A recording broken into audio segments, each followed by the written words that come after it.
नमस्कार, आप देख रहे हैं टीवी7 भारत और मैं हूं आपके साथ कोमल माथुर। शुरुआत करते हैं आज की बड़ी खबरों की। उत्तर प्रदेश की राजनीति में 2027 विधानसभा चुनाव की आहट अब साफ सुनाई देने लगी है। चुनाव भले ही अगले साल होना हो, लेकिन राजनीतिक दलों ने अभी से ही अपने सामाजिक समीकरण साधना शुरू कर दिए हैं। इसी कड़ी में समाजवादी पार्टी ने आज लखनऊ में ब्राह्मण समाज के नेताओं की बड़ी बैठक बुलाई है। माना जा रहा है कि ये बैठक सिर्फ संगठनात्मक नहीं, बल्कि 2027 के चुनावी रण की बड़ी रणनीति का हिस्सा है। पार्टी ब्राह्मण वोटर्स को अपने पक्ष में लाने के लिए नए सिरे से रोड मैप तैयार कर रही है। हालिया रिपोर्ट्स के मुताबिक समाजवादी पार्टी 17 जून को आयोजित इस बैठक के जरिए अपने पारंपरिक वोट बैंक से आगे बढ़कर सामाजिक विस्तार की रणनीति पर काम कर रही है। 2027 के विधानसभा चुनाव से पहले समाजवादी पार्टी अपने सामाजिक गठजोड़ को मजबूत करने में जुट गई है। इसी रणनीति के तहत बुधवार को लखनऊ स्थित पार्टी कार्यालय में ब्राह्मण समाज के नेताओं की बड़ी बैठक आयोजित की गई है। इस बैठक में ब्राह्मण समाज से आने वाले वर्तमान विधायक, पूर्व विधायक, सांसद और पूर्व सांसद शामिल होंगे। पार्टी का मकसद सिर्फ ब्राह्मण समाज के साथ स्वाद बढ़ाना नहीं है, बल्कि उन्हें संगठन और चुनावी रणनीति का एक अहम हिस्सा बनाना भी है। राजनीतिक जानकारों का मानना है कि समाजवादी पार्टी इस बार सिर्फ अपने पारंपरिक मुस्लिम यादव समीकरण पर निर्भर नहीं रहने वाली। पार्टी अब उन वर्गों तक पहुंच बनाना चाहती है, पहुंच बनाने की लगातार कोशिश कर रही है जो खुद को उपेक्षित या नाराज महसूस कर रहे हैं। इसी सोच को आगे बढ़ते हुए अखिलेश यादव यहाँ पर अपने पहले ही पीडीए यानी पिछड़ा, दलित और अल्पसंख्यक फॉर्मूले में आंकड़ों लेकिन पीड़ित वर्गों को शामिल करने की यहाँ बात कह चुके हैं। और इस बैठक का दूसरा बड़ा केंद्र बिंदु वरिष्ठ सामाजिक नेता जनसीवार मिश्रा की जयंती को भव्य तरीके से मनाने की तैयारी है और पार्टी इसके जरिए ब्राह्मण समाज को एक प्राथमिकता और राजनीतिक संदेश देना चाहती है कि समाजवादी पार्टी सभी वर्गों को साथ लेकर चलने की रणनीति करती है। लखनऊ में बने जनेश्वर पार्क का जिक्र भी यहाँ पर पार्टी इस अभियान का हिस्सा बना सकती है और बैठक में जयंती कार्यक्रम की रूपरेखा, ब्राह्मण सम्मेलन और जनसंपर्क अभियान पर भी चर्चा होगी। अगर आंकड़ों की बात करें तो उत्तर प्रदेश में ब्राह्मण आबादी लगभग 15% मानी जाती है और इसका प्रभाव करीब 115 विधानसभा सीटों पर देखा जाता है। वहीं 100 से ज्यादा सीटें ऐसी हैं जहां उनकी संख्या भले ही निर्णायक हो, लेकिन जीत हार का अंतर तय करने में उनकी भूमिका वो बेहद अहम रहती है। यही वजह है कि पार्टी की लगभग हर बड़ी राजनीतिक पार्टी इस वोट बैंक को साधने की कोशिश करती है। साल 2022 के विधानसभा चुनाव में बड़ी संख्या में ब्राह्मण वोट भाजपा के पक्ष में गए थे, लेकिन पिछले कुछ समय से ब्राह्मण समाज की नाराजगी वो कुछ विवादों को लेकर राजनीतिक चर्चाएं वो तेज करती हुई नजर आ रही है। ऐसे में समाजवादी पार्टी इसे अपने लिए एक अवसर के तौर पर देख रही है और समाजवादी पार्टी इस वक्त कोई भी मौका वो गंवाना नहीं चाहती। हालांकि ये रणनीति कितनी सफल होगी इसका जवाब चुनावी नतीजे ही देंगे, लेकिन इतना तय है कि 2027 का चुनाव सिर्फ दलों के बीच नहीं, बल्कि सामाजिक समीकरणों और नए राजनीतिक संदेशों की लड़ाई भी बनता जा रहा है। सवाल यही है कि क्या समाजवादी पार्टी ब्राह्मण वोटर्स को अपने हाथ जोड़ने में सफल होगी? क्या भाजपा के पारंपरिक समर्थन आधार में सेंध लगेगी और क्या पीडीए का नया विस्तार यूपी की राजनीति का नया अध्याय लिखेगा? इन सब सवालों के जवाब आने वाले दिनों में साफ होंगे, लेकिन इस वक्त की तस्वीरें सामने आ रही हैं लगातार, ये तस्वीरें दर्शा रही हैं कि किस तरीके से 2027 का चुनाव यूपी में बेहद दिलचस्प होने वाला है, बेहद कांटे की टक्कर यहाँ पर होने वाली है। और सबसे जरूरी बात देखिए, चुनाव वो अगले साल होने हैं, लेकिन तैयारी वो अभी से ही शुरू हो गई है। नेताओं ने अपनी तैयारी अभी से ही शुरू कर ली है। समाजवादी पार्टी भी इस बार आगे बढ़ती हुई यहाँ पर नजर आ रही है, लगातार अपनी तैयारियां पूरी करती हुई नजर आ रही है। ऐसे में जो तस्वीरें होंगी वो चुनावी नतीजे आने के बाद साफ होंगी कि किस तरीके से जो यूपी में जनता है उन्होंने किसका समर्थन यहाँ पर जो है किसका हाथ थामा है। जो तस्वीरें हैं वो 2027 के चुनावों के बाद साफ होंगी।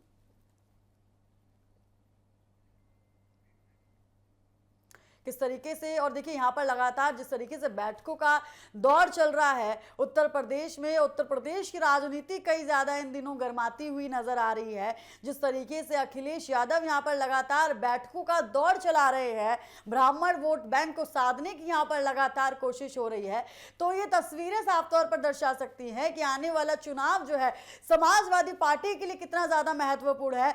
तो वहीं बीजेपी भी लगातार बैठक करती हुई नजर आ रही है। योगी आदित्यनाथ भी एक के बाद एक बड़ा बयान उत्तर प्रदेश में देते हुए नजर आ रहे हैं, एक के बाद एक बड़ा बयान यहां पर पार्टियां देती हुई नजर आ रही हैं। तो कैसे में ये दिखाता है कि कितना जरूरी 2027 का चुनाव जो है यूपी में कितना ज्यादा जरूरी है, कितना ज्यादा महत्वपूर्ण वो माना जा रहा है। इसी के साथ बढ़ते हैं हमारी अगली खबर की ओर। बिहार के लाखों शिक्षकों के लिए आज का दिन बेहद अहम माना जा रहा है। राज्य में करीब 5 लाख से ज्यादा शिक्षकों की ट्रांसफर और पोस्टिंग को लेकर सरकार बड़ा फैसला लेने जा रही है। जानकारी के मुताबिक 17 जून को नई ट्रांसफर पॉलिसी को मंजूरी दी जा सकती है, जिसके बाद लंबे समय से इंतजार कर रहे शिक्षकों को बड़ी राहत मिलने की उम्मीद है। एजुकेशन डिपार्टमेंट ने इस नई नीति की तैयारी जो है लगभग पूरी कर ली है। बताया जा रहा है कि देश के 11 राज्यों की ट्रांसफर पॉलिसी का जो है स्टडी करने के बाद बिहार के लिए नया मॉडल तैयार किया जा रहा है। इसका मकसद पूरी प्रोसेस और ट्रांसफर के बाद डिजिटल और डिस्प्यूट फ्री बनाना है। सूत्रों के मुताबिक नई नीति लागू होने के बाद प्राइमरी, मिडिल और सेकेंडरी और हाई सेकेंडरी स्कूल्स के शिक्षकों के साथ साथ यहाँ पर हेड मास्टर और लाइब्रेरियन को भी ट्रांसफर का लाभ मिल सकता है। और खास बात यह है कि बीपीएसई के जरिए नियुक्त 3 टीचर्स को जो है इस व्यवस्था में शामिल किया जाने की तैयारी लगातार की जा रही है। सरकार का सबसे बड़ा फोकस शिक्षकों की डेवलपमेंट को बैलेंस्ड बनाना है। अभी कई स्कूलों में जो है शिक्षकों की कमी है, जबकि कुछ स्कूलों में ज़रूरत से ज़्यादा शिक्षक मौजूद हैं। नई नीति के जरिए स्टूडेंट टीचर्स रेशियो को ध्यान में रखते हुए यहाँ पर जो है पोस्टिंग की जाएगी उसके बाद, ताकि सभी स्कूलों में समान रूप से शिक्षकों की उपलब्ध सुनिश्चित हो सके। उसके बाद जानकारी ये भी है कि पूरी प्रोसेस जो है ऑनलाइन होगी। शिक्षक कोष पोर्टल के जरिए अप्लाई कर सकेंगे और अपनी पसंद की लोकेशन का चयन कर पाएंगे, और इससे मैनुअल इंटरवेंशन कम होगा और ट्रांसपेरेंसी जो है वो बढ़ेगी। पहले भी विभाग ने डिजिटल ट्रांसफर सिस्टम की शुरुआत की थी और अब उसे और ज़्यादा मजबूत किया जा रहा है। नई नीति में कुछ स्पेशल यहाँ पर जो है स्पेशल चीज़ों को देखा गया है। वुमेन टीचर्स को, दिव्यांग टीचर्स, सीरियस लाइंस से जुड़े रहे शिक्षकों और फैमिली रिस्पॉन्स से जुड़े दराज के क्षेत्रों में जो है कार्यरत शिक्षकों को प्राथमिकता मिलने की संभावना लगातार जताई जा रही है। हालांकि अंतिम रूल की ऑफिशियल नोटिफिकेशन जारी होने के बाद ही पूरी तस्वीरें साफ होंगी। एजुकेशन मिनिस्टर मिथिलेश तिवारी पहले ही संकेत दे चुके हैं कि जून के अंत तक नई ट्रांसफर पॉलिसी लागू कर दी जाएगी। उन्होंने कहा था कि लंबे समय से लंबित इस मुद्दे का समाधान सरकार की प्राइवेट है और शिक्षकों को जल्द जो है राहत मिलेगी। इसके अलावा एजुकेशन डिपार्टमेंट ने एक हाई लेवल कमेटी भी बनाई थी, जिसका उद्देश्य शिक्षकों के ट्रांसफर से जुड़ी समस्याओं को परमानेंट सॉल्यूशन निकालना था। कमेटी ने स्कूलों की वास्तविक ज़रूरत को जो है यहाँ पर ध्यान में रखकर अध्ययन यहाँ पर जो है कमेटी बनाई थी, और उसके बाद माना जा रहा है कि इस नई सिस्टम से ना सिर्फ शिक्षकों की परेशानी कम होगी बल्कि गवर्नमेंट स्कूल में भी एजुकेशन क्वालिटी में भी सुधार आएगा। लंबे समय से टीचर ऑर्गेनाइजेशंस एक ट्रांसफर और परमानेंट ट्रांसफ़र पॉलिसी की मांग कर रहे थे। अब सभी की नज़र इस बात पर टिकी है कि ये फैसला जो है अगर 17 जून को इस पॉलिसी को मंजूरी मिल जाती है तो बिहार के 5 लाख से ज़्यादा शिक्षकों के लिए ये सबसे बड़ी जो है एक राहत भरी खबर साबित हो सकती है। वहीं राज्य की एजुकेशन सिस्टम में एक बड़ा बदलाव भी जो है यहाँ पर देखने को मिल सकता है।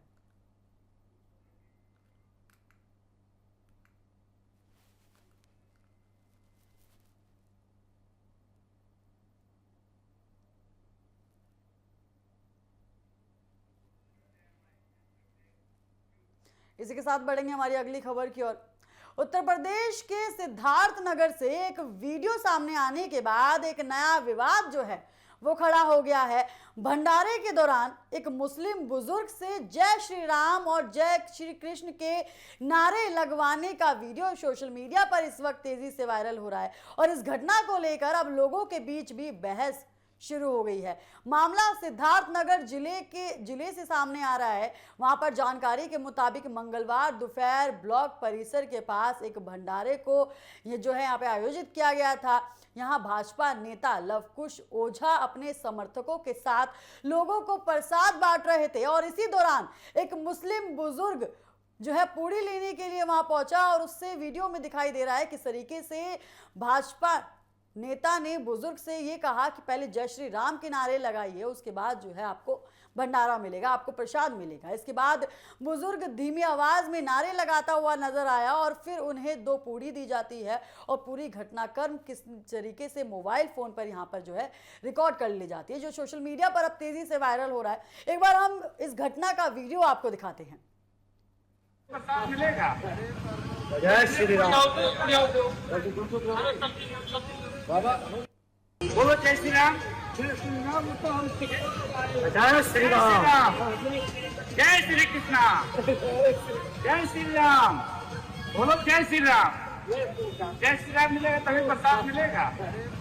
जय श्री राम बाबा। देखिए किस तरीके से वीडियो में साफ देखा जा सकता है कि भाजपा नेता साफ तौर पर ये कहते हुए नजर आ रहे हैं कि पहले जय श्री राम के नारे लगाइए, उसके बाद जो है आपको प्रसाद मिलेगा। बताया जा रहा है कि वीडियो में दिखाई दे रहे लवकुश ओझा स्थानीय भाजपा नेता हैं और उनकी पत्नी भावनीपुर ब्लॉक की जो है प्रमुख हैं और वहां उनके प्रतिनिधित्व के तौर पर जो है काम करते हैं। साथ ही उन्हें यहाँ पर जो है पूर्व विधायक राघवेंद्र प्रताप सिंह का करीबी भी बताया जा रहा है। वीडियो वायरल होने के बाद लोगों की अलग अलग प्रतिक्रियाएं यहां पर लगातार सामने आ रही हैं।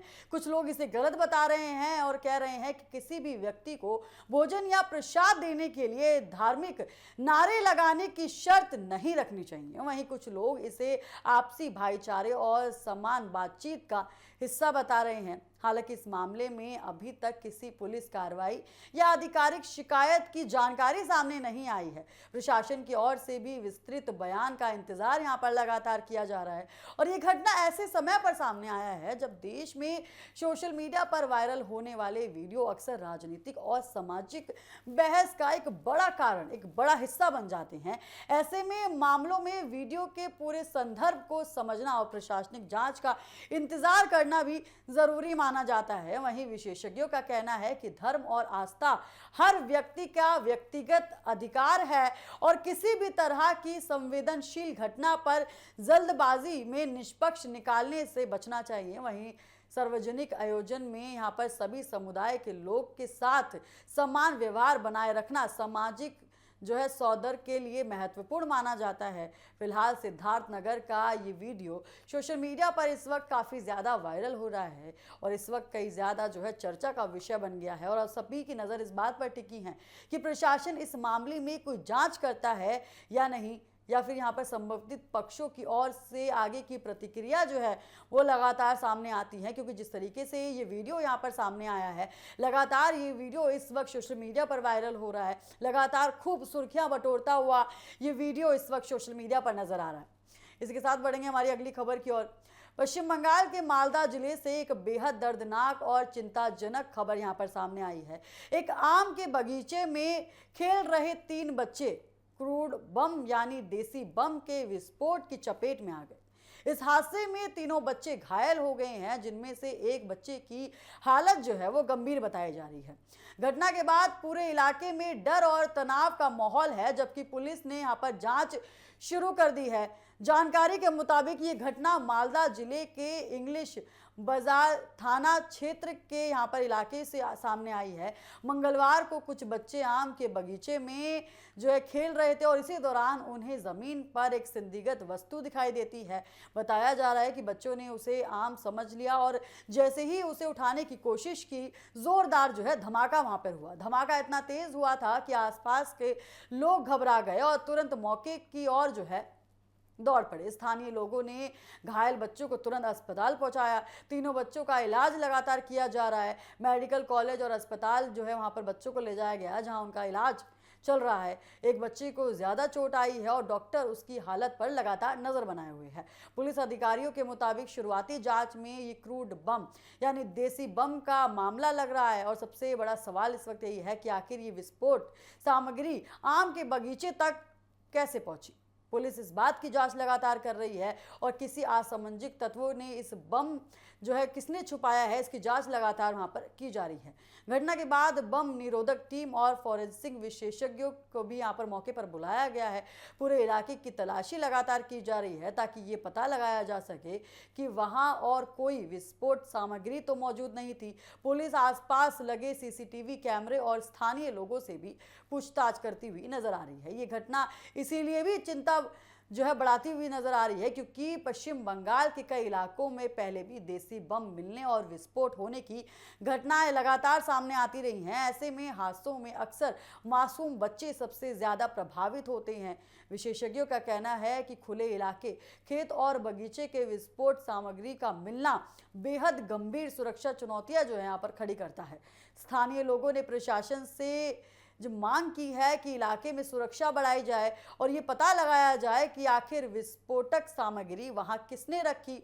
लोगों का कहना है कि अगर समय रहते ऐसी चीजों को नहीं हटाया गया तो भविष्य में और बड़े हादसे यहां पर हो सकते हैं। प्रशासन ने लोगों से अपील की है कि अगर किसी भी सार्वजनिक जगह, खेत, बगीचे या सड़क किनारे कोई संदिग्ध वस्तु दिखाई देती है तो उसे हाथ ना लगाएं और तुरंत पुलिस को उसकी जानकारी दें। खासतौर पर बच्चों को इस बारे में जागरूक करने की जरूरत जो है वो ज्यादा बताई गई है। फिलहाल पुलिस इस पूरे मामले की जांच में जुटी है। अब सभी की नजर जो है जांच रिपोर्ट पर टिकी हुई है क्योंकि उससे ये साफ होगा कि ये लापरवाही का मामला था या किसी की साजिश थी या फिर विस्फोट सामग्री को जानबूझकर वहां छुपाया गया था।